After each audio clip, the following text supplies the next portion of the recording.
तालवा में बोले ये गुरुजी ताल ही चिराइया, अरे ताला ही चिराइया हो।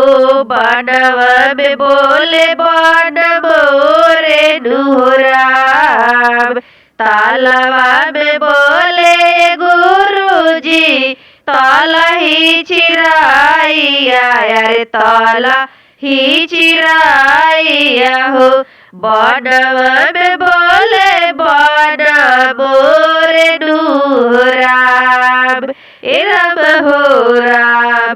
बानव में बोले बान मोरे नुहराम, देहिया के मैलिया ये गुरुजी सबुनिये से धोई है, अरे सबुनिये से धोई है नुहराम, ए राम हो राम।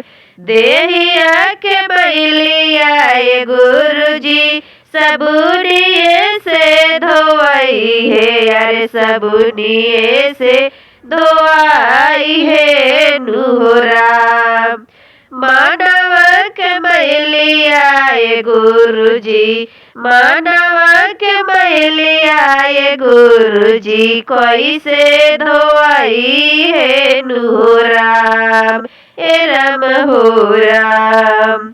मानव के मैलिया कैसे धोई है नुहराम। मानव के मैलिया ये शिशिया चारा चा से धोई है, अरे चारा चा से धोई है हो। मानव के मैलिया ये शिशिया चारा चा से धोई है, अरे चारा चा से धोई है हो।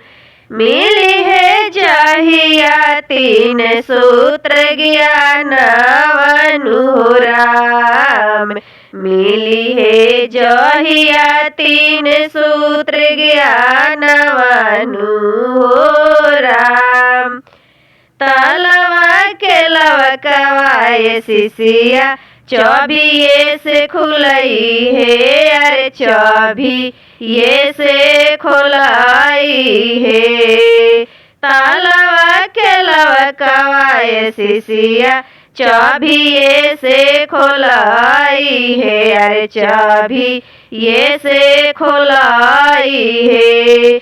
ज्ञान बुद्धि चर्चा से खुलेला नुहराम, ए राम हो राम।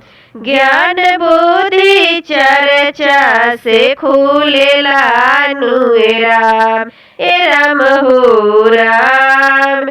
ज्ञान बुद्धि चर्चा से खुलेला नुहराम।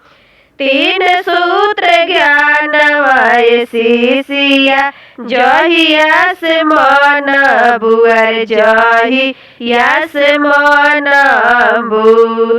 तीन सूत्र ज्ञान वाय शिशिया जहिया से मन बु, अरे जहिया से मन बु।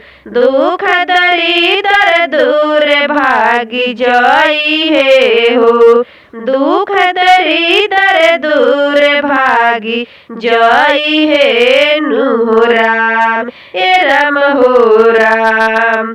दुखवा दरिदर दूर भागी जई है नुहराम, ए राम हो राम। पहिला में दाया मंगी हा, दूसरा में चारा चा, अरे दूसरा में चारा चाहो। तीसरा में गुरु पर नाम नुहराम, तीसरा में गुरु पर नाम नुहराम, ए राम हो राम। मिली है जाहिया बुद्धि ज्ञान नुहराम, मिली है जाहिया बुद्धि ज्ञान नुहराम। तालवा में बोले गुरुजी तलही चिरैया अरे तलही चिरैया हो बनवा में बोले बन मोरे नुए राम।